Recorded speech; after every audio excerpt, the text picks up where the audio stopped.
Primeira de João, capítulo 1, a partir do versículo de número 5. Primeira de João, capítulo 1, a partir do versículo de número 5.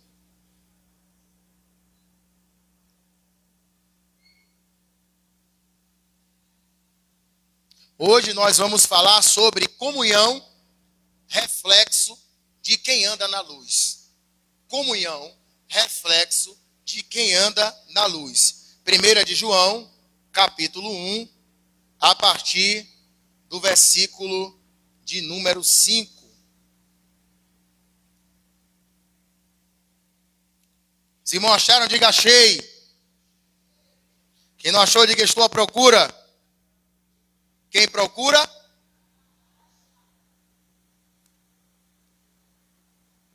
Primeira de João, capítulo 1, a partir do verso 5.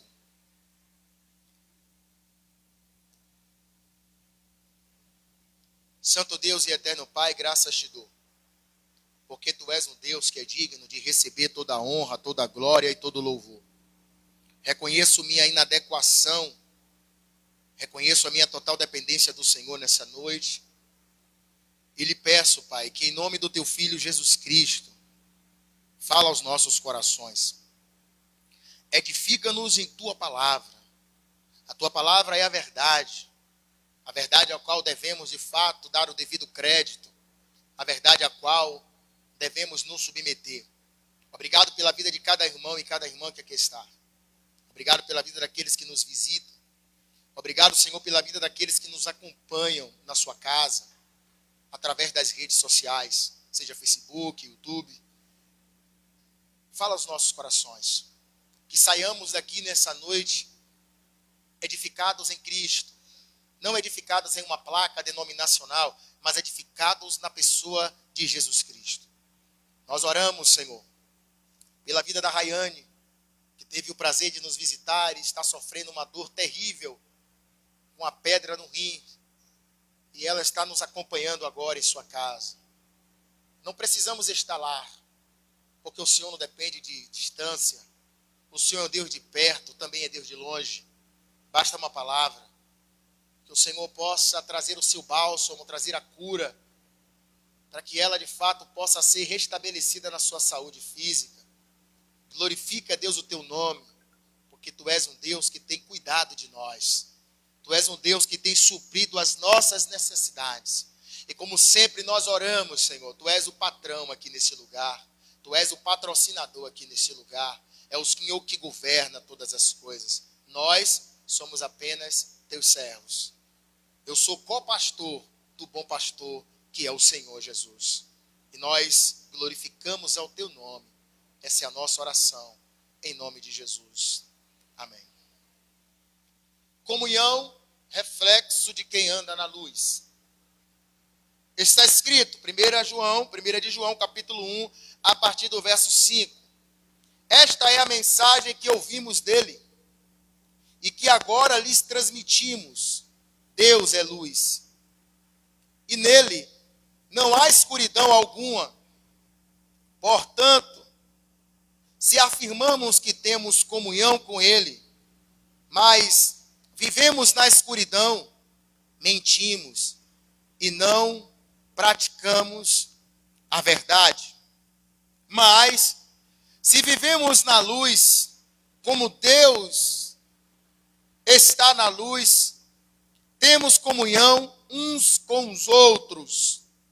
E o sangue de Jesus, seu Filho, nos purifica de todo pecado. Se afirmamos que não temos pecado, enganamos a nós mesmos e não vivemos na verdade. Mas, se confessarmos nossos pecados, ele é fiel e justo para perdoar os nossos pecados e nos purificar de toda injustiça.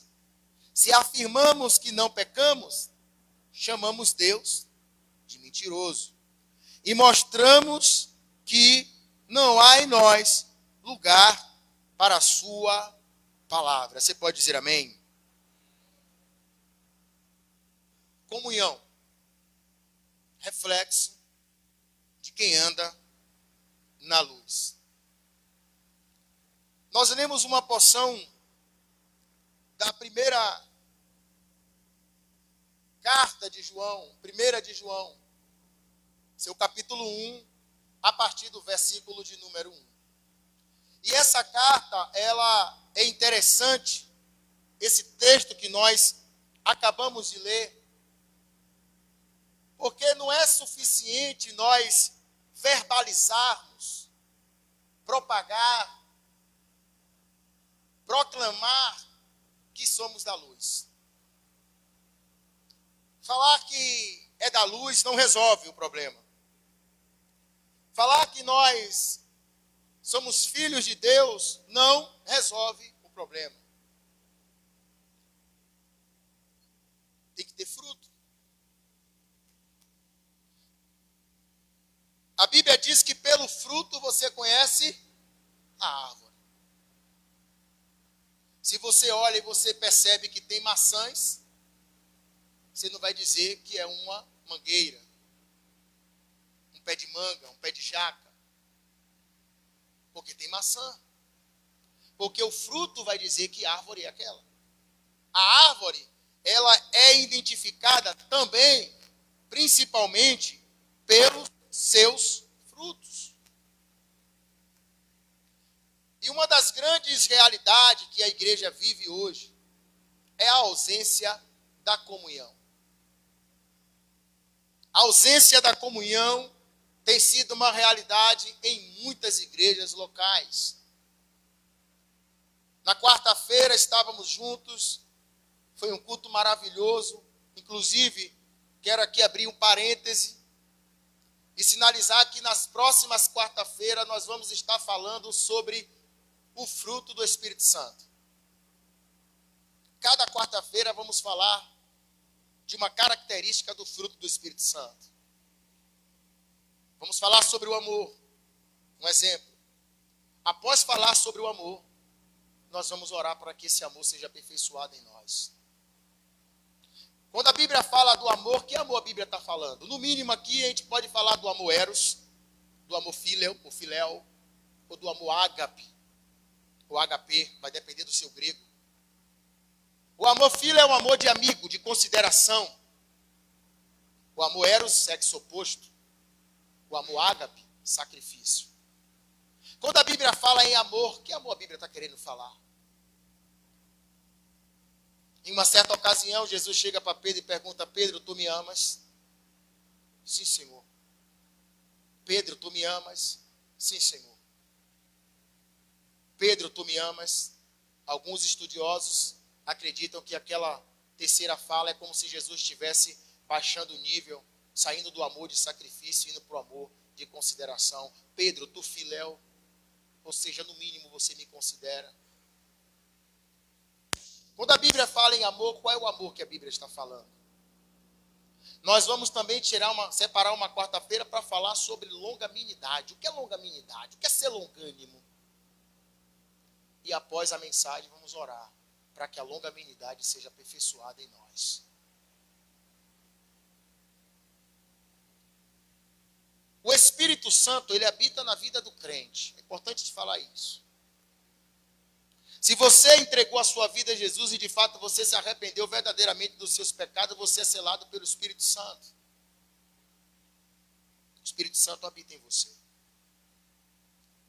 E se o Espírito Santo habita em você, ele conduz você, ele orienta você, ele fala com você.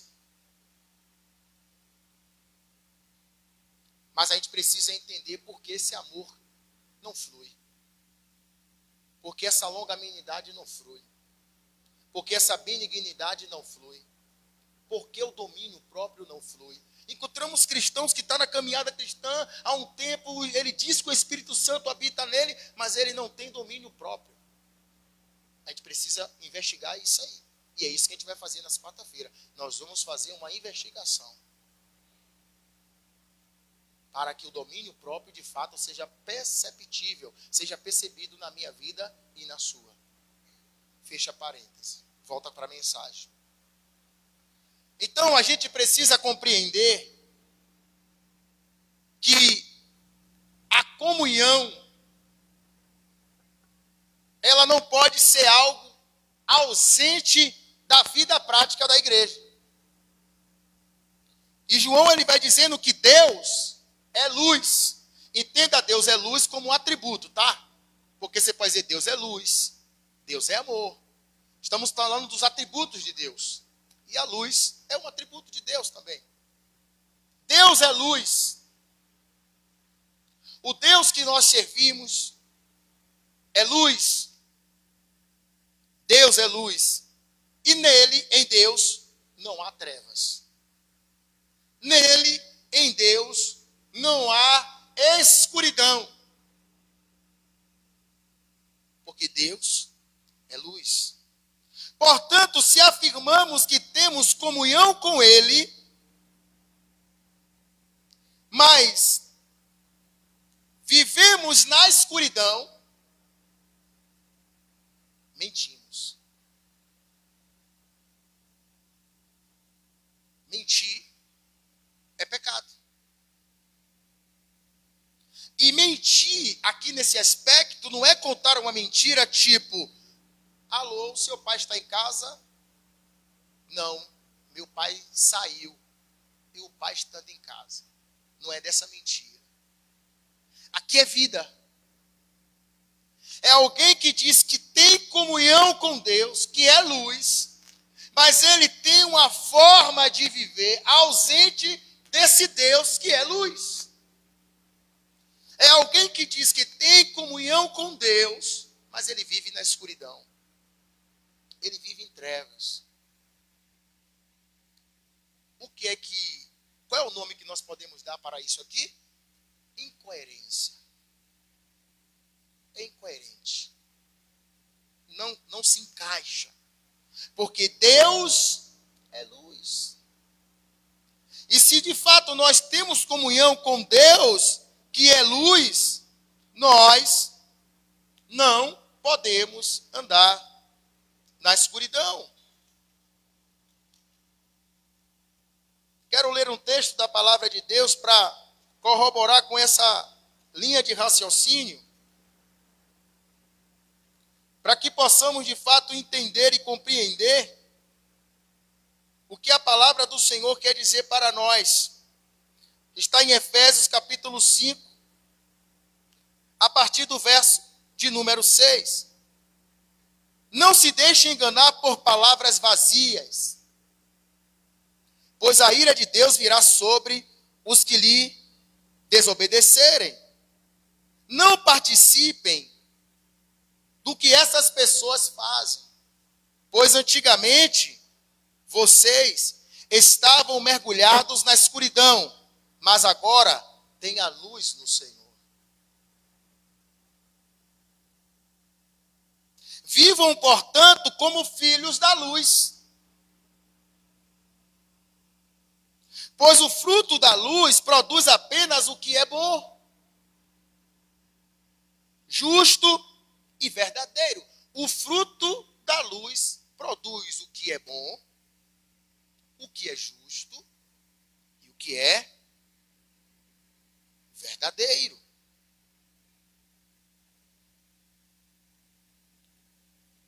Procurem descobrir o que agrada ao Senhor.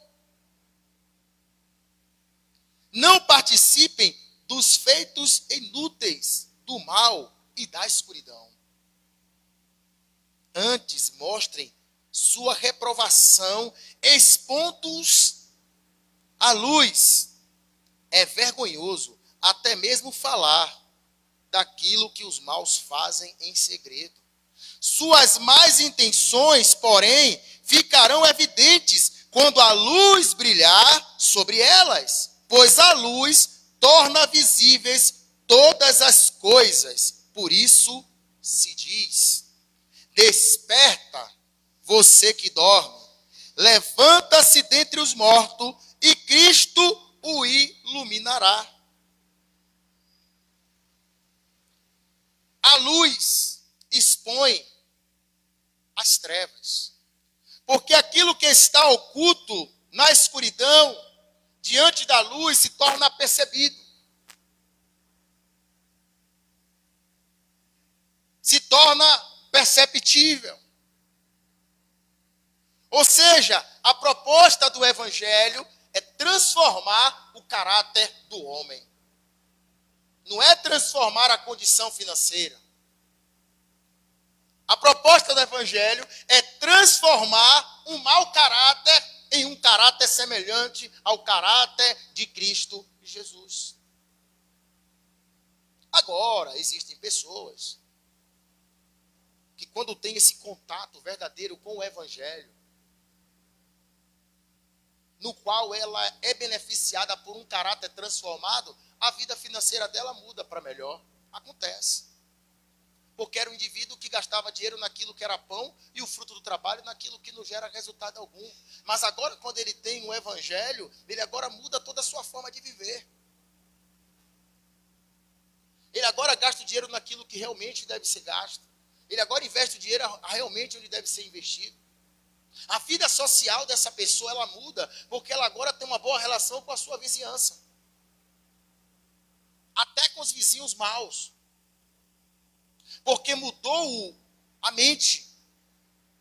Houve uma transformação. E essa transformação é uma realidade de quem, de fato, vive na luz. Porque produz o que é bom, produz o que é justo e produz o que é verdadeiro.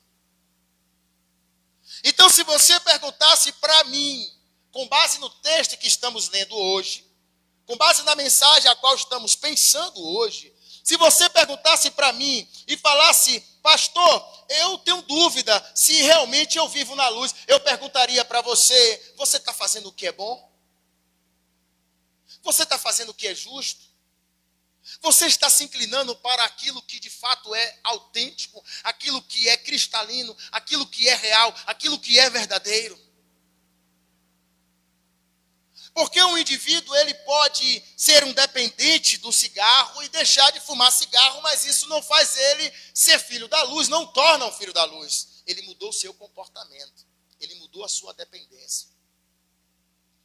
Um indivíduo pode ser viciado em álcool e depois ele, não, eu parei, eu fui à igreja, ouvi uma palavra, hoje eu não bebo mais. Legal, não beber mais é um passo importante, mas isso não quer dizer que você está na luz. Tem que ter uma transformação no caráter. Por isso que nós ficamos surpresos e escandalizados quando encontramos pessoas dentro da comunidade da fé com comportamentos totalmente diferentes da proposta do Evangelho. E às vezes nós até enfatizamos, mas é líder, mas é isso, mas tem tanto tempo de igreja. Isso não é para ficarmos surpresos.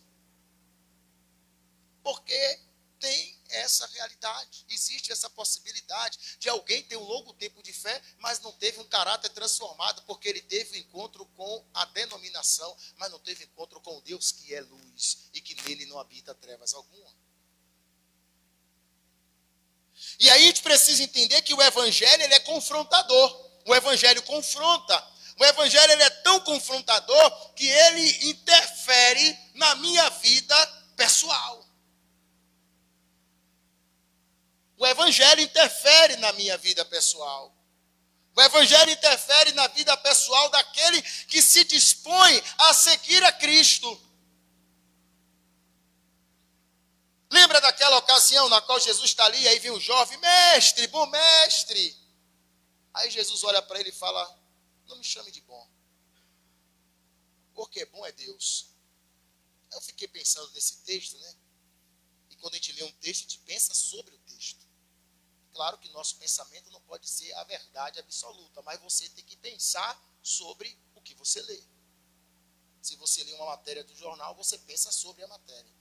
Se você assiste um filme, você pensa sobre o filme. Você coloca 10 pessoas para falar do mesmo filme, vai ter 10 falas totalmente diferentes, porque é um pensamento individual. E eu pensando sobre o texto, eu digo, por que bom é Deus? Porque o Pai que enviou Jesus, Jesus obedece. Bom é Deus que me enviou para morrer por você. Eu quero te seguir. Ah, quer me seguir? Então guarda os mandamentos. Jesus é especialista em furar a bexiga de quem é vaidoso, de quem é autoconfiante, de quem é soberbo, de quem se considera superior às outras pessoas. Porque Jesus guarda os mandamentos, ele poderia dizer, mas eu guardo, desde pequeno, Jesus, então estou conversando com um cara que é bom, esse é bom, é desse que eu gosto. Já que você é bom, guarda os mandamentos desde pequeno, beleza. Pega tudo que você tem e dá aos pobres. Jesus foi na ferida. Pega toda a sua riqueza e dê aos pobres. Ele ficou triste. Ele ficou cabisbaixo. Sabe por quê? A Bíblia diz que ele possuía muitas riquezas. Jesus foi atrás dele, peraí, vou mudar a doutrina da igreja, peraí, não, agora não. Aproveitou a ocasião para trazer uma lição. É mais fácil um camelo passar no buraco de uma agulha do que o rico entrar no céu. Jesus não está dizendo que o rico não pode ser salvo, mas ele está dizendo que o rico, para ser salvo, ele vai ter que enfrentar uma barreira, porque ele vai ter que abrir mão de mamon para amar ao Deus verdadeiro. Ele foi embora, ficou triste, porque possuía muita riqueza. E Jesus aproveitou a ocasião e trouxe uma lição para aqueles que estavam próximos dele. É mais fácil o camelo passar no buraco de uma agulha do que um rico entrar no céu. O que foi que o evangelho fez aqui? Interferiu na vida pessoal do rico. Interferiu. O evangelho interfere na vida pessoal. O que o evangelho apresenta para nós é, filho, você vive em trevas, você tem uma forma de viver, você pode vir à reunião 10 vezes, a igreja é pública, respeitando, claro, a doutrina da igreja, você vai entrar 10 vezes e vai sair, ninguém vai mexer com você. Mas se você diz assim, não, a partir de agora eu quero seguir, aí vai entrar o mais, porém, entretanto, todavia, porque agora você vai ter que ceder a sua vida para a proposta de quem é filho da luz. Ou seja, venha como está, mas você não vai ficar como veio, porque você sofrerá um impacto de transformação de caráter. E às vezes tem pessoas que não querem viver essa transformação de caráter. E a Bíblia está dizendo, se você tem comunhão com Deus, que é luz, você não pode se portar como alguém que vive na ausência da proposta apresentada por esse Deus que é luz. Ou seja, você não vive em trevas, você não vive na escuridão. Você não tem o que esconder de ninguém. A sua vida é um livro aberto. Claro que livro aberto não entenda da sua vida particular, mas você precisa entender que agora você carrega um nome que está acima de todo nome, que é o nome de Jesus. Eu lembro de um jovem lá, quando alguém se convertia, a gente fazia oração, depois a gente levava para a sala e eu trabalhei com o discipulado, então eu que preenchia a ficha, né? E aí eu lembro que quando chegava lá, algumas pessoas não gostavam, mas era um jeito meu de trabalhar. Quando chegava na salinha para preencher a ficha, eu perguntava de fato a pessoa se ela entregou a vida a Jesus. Aí eu explicava a ela o que é entregar a vida a Jesus e tal. Eu lembro de um jovem que ele falou, não quero isso não. Só que no momento que ele veio na frente, foi uma festa, glória a Deus, aleluia, tal. Todo mundo batendo palma, né? Aí quando chegou lá, ele, eu não quero isso aí.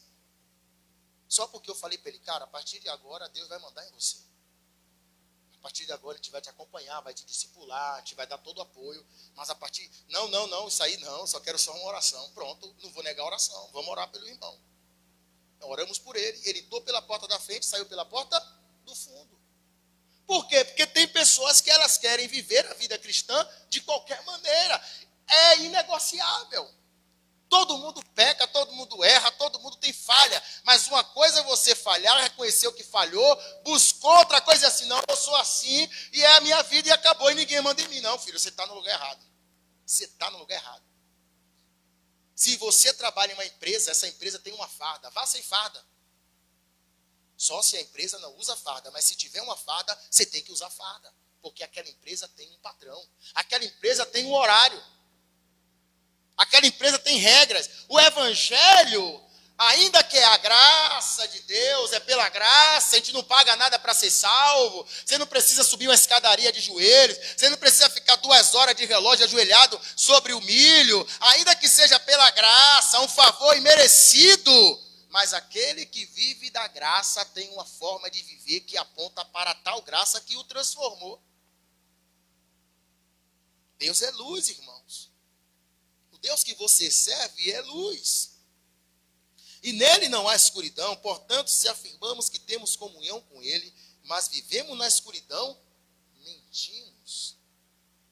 A Bíblia está dizendo que o indivíduo que diz que tem comunhão com Deus, mas vive na escuridão, ele pode ter 20 anos na comunidade de fé, pode ser nosso amigo, é aquele cara do futebol que toca a bola para você fazer o gol, ele é genial, é o melhor funcionário na empresa, é aquele que contribui financeiramente, aquela oferta de amor, ele é tudo isso, menos um discípulo de Jesus, porque ele diz que tem comunhão, mas ele vive nas trevas. Ele vive na escuridão. Ele vive a sua forma de viver comparado com a velha criatura. Não houve uma transformação. Nós não colocamos o talento, nós não colocamos o profissionalismo na frente do caráter. A primeira coisa é a transformação de caráter. Que Deus faz. Que Deus ele tem o poder de fazer isso, essa transformação. Mas se vivemos na luz, como Deus está na luz, temos comunhão uns com os outros. Comunhão. Liga. Unidade. É tão importante que é um reflexo de quem vive na luz. É um reflexo de quem vive na luz. Quem vive na luz tem comunhão com os outros. Uma igreja que vive na luz é uma igreja que tem comunhão. Não é uma igreja perfeita, não é uma igreja rica, o critério aqui não é perfeição, o critério aqui não é riqueza, o critério aqui não é glória material, o critério aqui não é fama, o critério aqui não é reconhecimento humano, o critério aqui é comunhão. Uma igreja que anda na luz é uma igreja que tem comunhão. Se a igreja não está vivendo a comunhão, precisamos parar, refletir e pensar aonde nós caímos. Porque se nós estamos de fato vivendo na luz, temos que ter comunhão uns com os outros.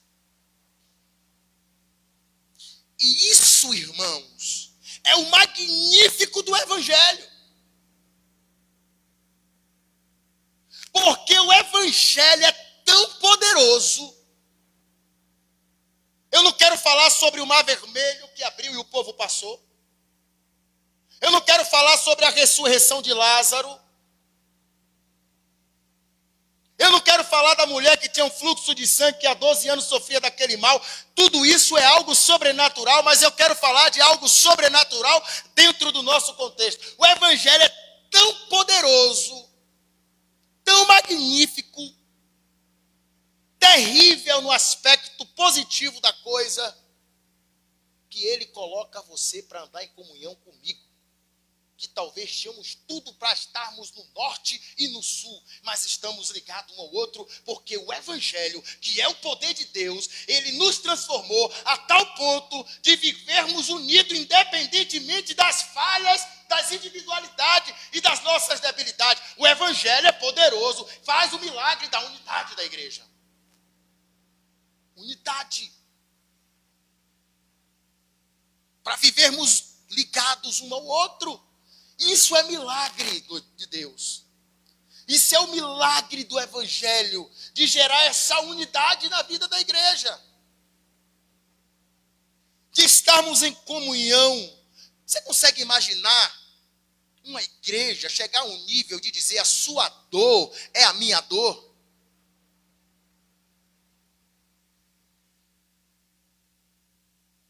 A sua fome é a minha. Você consegue imaginar essa unidade, Essa comunhão, não só em um aspecto, mas em todos os aspectos que aponta para uma igreja de qualidade. Você consegue imaginar você indo ao mercado e o Espírito Santo ministrar no seu coração? Pega um outro carrinho, porque eu te dei condições para isso. O que você tem foi eu que dei. A grana que está no seu bolso fui eu que dei para você. Aí você chega para sua esposa e fala: amor, Deus mandou pegar outro carrinho. Como assim? Não sei, Deus mandou pegar outro carrinho. Você consegue imaginar isso? E você pegar um outro carro e começar a pôr alimento não perecível naquele carro. E Deus não só mandar você pegar um outro carro, Deus trazer à sua memória a imagem do irmão que ora junto com você. E esse irmão não contou nada para ninguém. Esse irmão está com vergonha até de falar para alguém. E você começa a encher o carrinho. E depois você encontra o irmão na comunidade de fé e diz: meu irmão, eu não sei o que está acontecendo, mas eu estava no mercado e Deus mandou dar isso para você. Você consegue imaginar essa comunhão?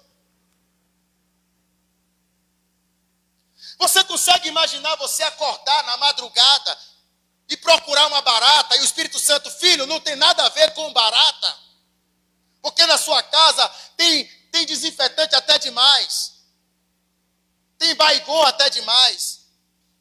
Aí você vai ao banheiro, pensa que é uma necessidade fisiológica.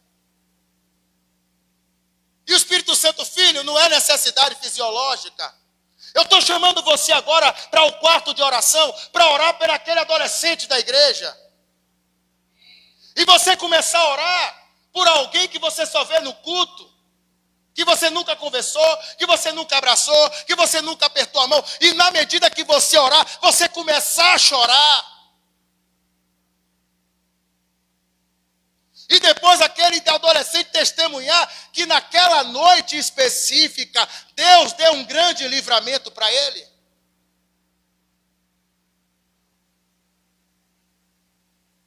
Você consegue imaginar essa comunhão? Do Espírito Santo ter liberdade de levar você para onde Ele quiser. Fazer da sua vida o que Ele quiser. Controlar você. Você consegue imaginar? Você se forma profissionalmente, se qualifica e o Espírito Santo diz: olha, esse curso não é só para você. Você vai agora abençoar o meu povo. Você agora vai ser um professor. Você agora vai advogar a favor daqueles irmãos que não têm dinheiro nem para comprar um pão. Você agora vai advogar. E detalhe, dê o seu melhor, porque o cliente é meu servo, é minha ovelha. Dê o seu melhor e eu estou contigo e essa causa vai ser ganha. Você consegue imaginar essa comunhão? Você consegue imaginar que o carro que você tem não é só seu? É como se Deus dissesse: vai à praia com o carro, vai à pizzaria, vai ao shopping, mas como eu precisar, eu quero ele na hora. Quem anda na luz tem comunhão. A gente não pode viver uma igreja, ia usar um termo agora, mas eu acho que o momento não cabe, porque estamos numa polarização, eu vou usar um outro termo. Mas não queremos viver uma igreja que as irmãs não se ofendam, mas uma igreja de maquiagem. Pai do Senhor, meu irmão, como é que está? Oh, glória, aleluia. Aleluia nada, você está com fome.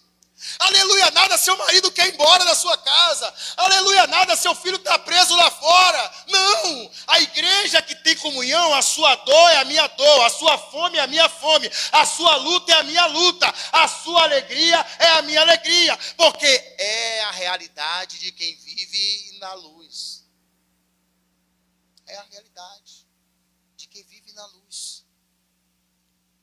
Mas se vivemos na luz como Deus na luz está, temos comunhão uns com os outros. Tive a oportunidade de participar de um podcast na Igreja Batista, ali no Medeiros, junto com o pastor Sérgio. E o interessante é que no decorrer do diálogo nós falamos sobre o fofoqueiro.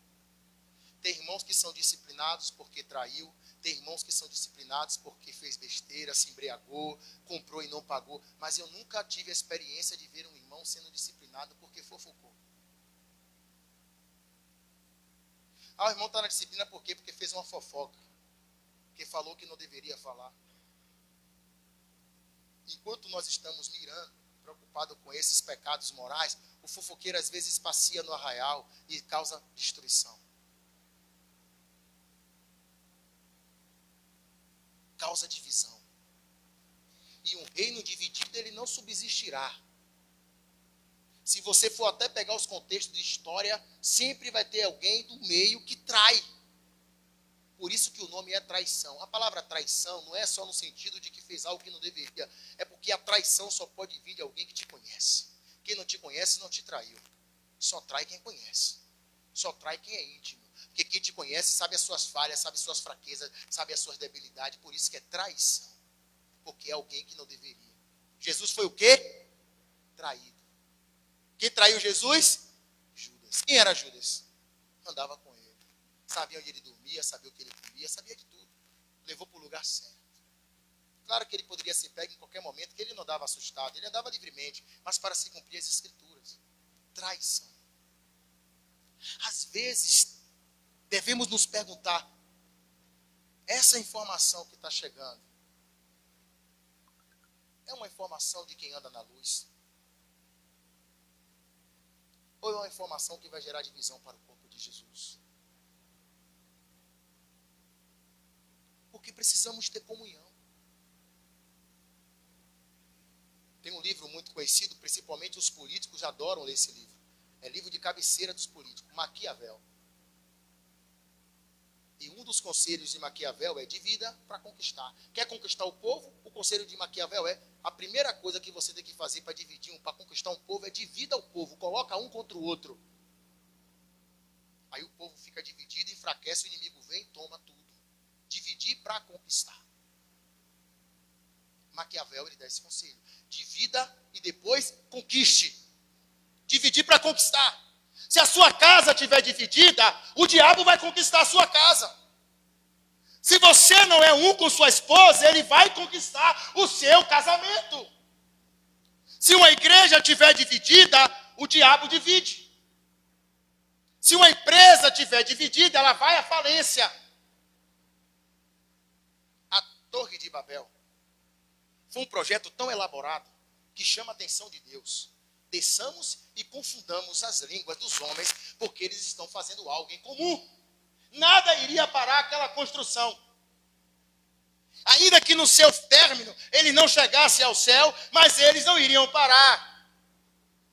Aí Deus desce e faz o quê? Confunde as línguas. Começa a falar outro idioma. Aí um pediu o martelo, veio a pá. Aí bagunçou a obra. O outro pediu, claro que não sei se tinha martelo como o nosso, mas vocês estão entendendo, tá? O outro pede areia, chegou cimento. Aí o outro falou, joga cimento. Aí o outro foi e jogou areia. A obra parou. Por quê? Confundiu as línguas. A comunhão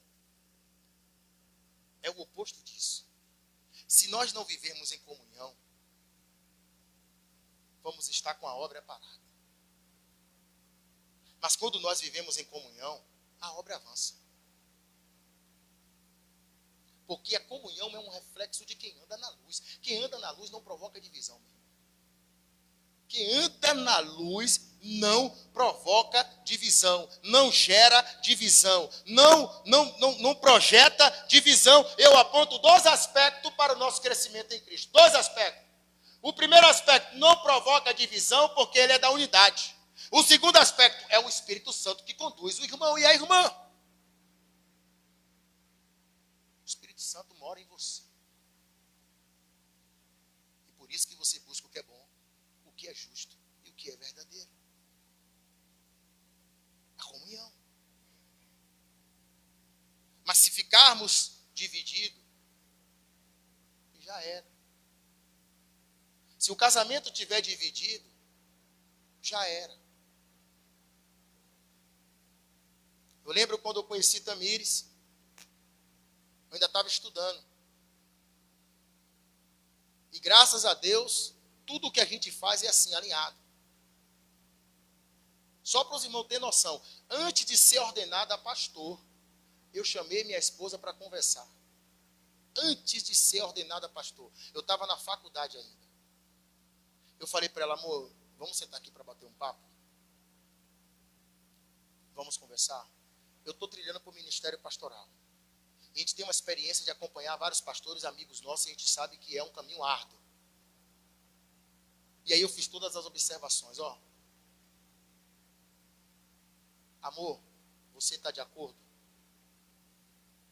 Ela, amor, eu estou contigo.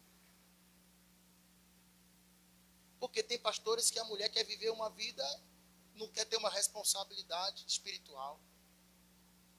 Mulher de pastor não é primeira dama. Não, mulher de pastor é uma cristã como as irmãs da igreja é cristã. Mulher de pastor anda na luz como as irmãs da igreja andam na luz. Mas por que eu fiz isso? Porque eu precisava ter comunhão com a minha esposa para desenvolver o ministério pastoral. Porque ministério pastoral não se resume a subir e pregar. Primeiro é vocação. Primeiro é vocação. Tem que ter chamado. Não precisa ser bom, tem que ter chamado. Porque Deus qualifica, Deus dá graça, Deus envia equipamento, Deus dá recurso. Mas por quê? Porque eu precisava desenvolver o ministério pastoral, mas não está dividido com minha vida conjugal. Com o meu casamento.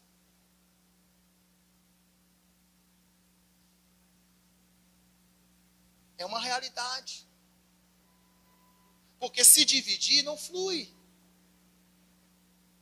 Tem que estar em unidade. E aí eu estava estudando ainda, ela falou assim, ó, nós não temos condições para fazer duas coisas ao mesmo tempo. Eu vou parar tudo e eu vou priorizar você. Ela me priorizou. Então, quando eu estudava, eu não pensava só na igreja, eu pensava nela. Porque a minha esposa abriu mão da vida dela para sonhar o meu sonho. Só que o meu sonho não é meu sonho. O meu sonho é sonho dela. O que eu estou querendo dizer para você, meu irmão, que é casado, que você precisa sentar para alinhar o projeto de vida com sua esposa. Isso é comunhão. O que é que a gente quer ser? O que é que a gente tem para o nosso relacionamento? Quando eu estava namorando, a gente já sabia que iria casar, e eu namorando, eu já estava comprando os móveis e colocando na casa da minha sogra.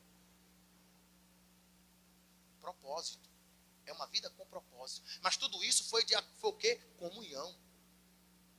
Aí eu falei, não, Tamires, mas a gente está sem condições, Tamires, independente das condições, 28 de abril a gente vai casar. Eu digo, meu Deus, agora estreitou. Minha sogra tem uma das propriedades de minha sogra na Bahia, que para a viúva pobre ela está tão longe disso.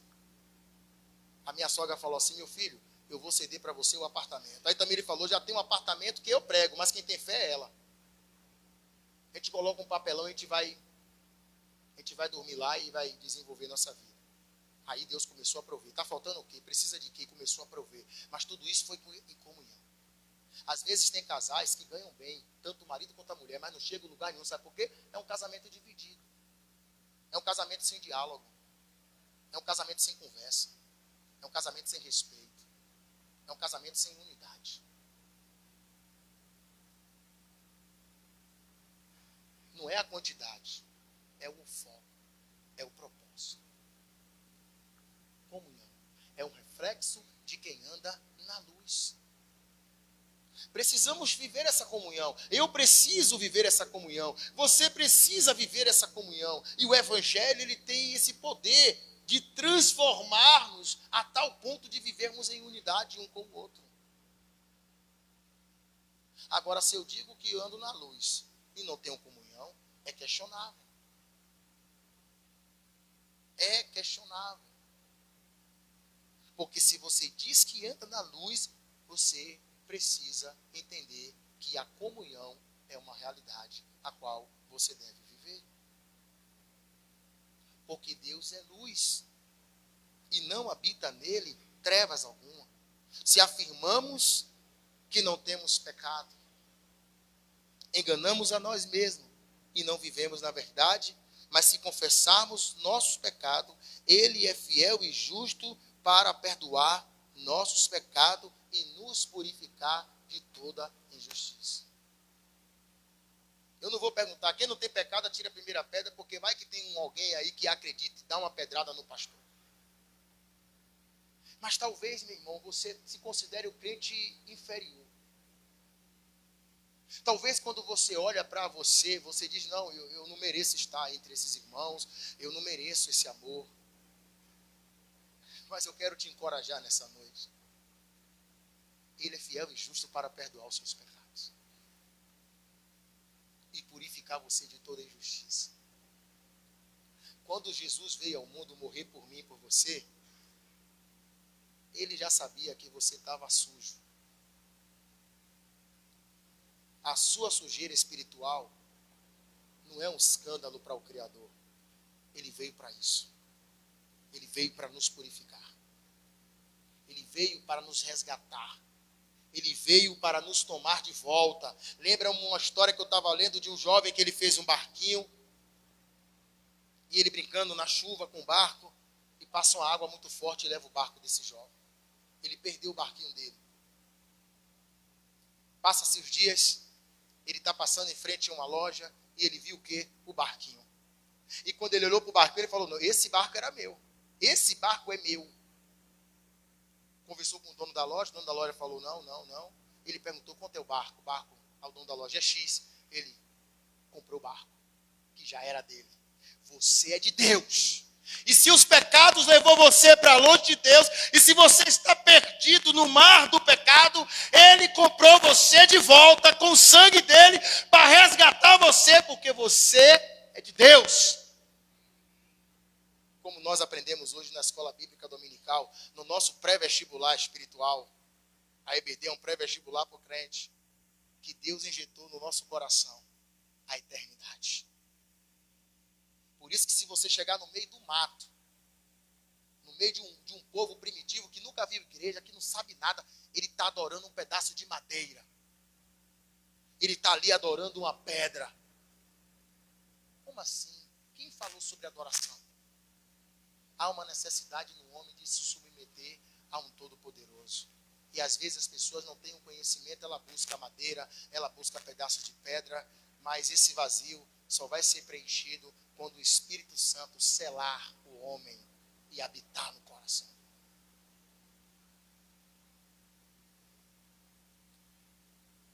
Talvez você possa se considerar como um barquinho perdido, mas o Senhor, Ele compra você de volta.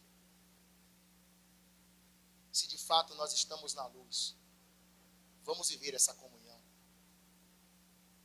Não permita que nada tire a sua comunhão. Às vezes o filho pode tirar a comunhão do pai. Às vezes o filho pode tirar. Tem situações que eu tenho que entrar no quarto e conversar com a Tamira e ir no quarto, para os filhos não ouvir. Porque criança é criança. E criança é tão criança que ela até chantageia. Ela faz joguinho. Aí o pai diz não, pede a mãe diz sim, não. Amor, eu discordei do não. Na próxima vez reflita. Mas o não é não. Porque tem que ser um só. Temos que falar uma única linguagem. Temos que falar uma única palavra. Temos que caminhar em uma única direção. Porque se você anda na luz, você vai refletir essa comunhão. Ah, mas o meu casamento está uma divisão. Talvez seja isso, a ausência de luz. Mas não é a luz da Enel. É a luz do Evangelho. Precisa da luz do Evangelho. Tem momentos que dizem assim, Senhor, para. Senhor, vem, se manifesta. Faz justiça entre nós. Talvez é um ministério. Talvez é uma igreja. Talvez é uma família.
Tu